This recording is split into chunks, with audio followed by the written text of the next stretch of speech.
বৈষম্য বিরোধী ছাত্র আন্দোলনে চট্টগ্রামের শিক্ষার্থীদের উপর গুলি চালানো তৌহিদুল ইসলামকে গ্রেফতার করেছে পুলিশ।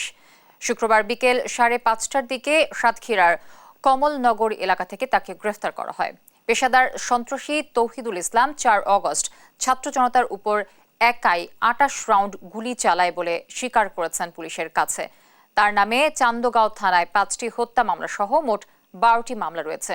তার ব্যবহৃত অস্ত্র উদ্ধারে কাজ করছে পুলিশ।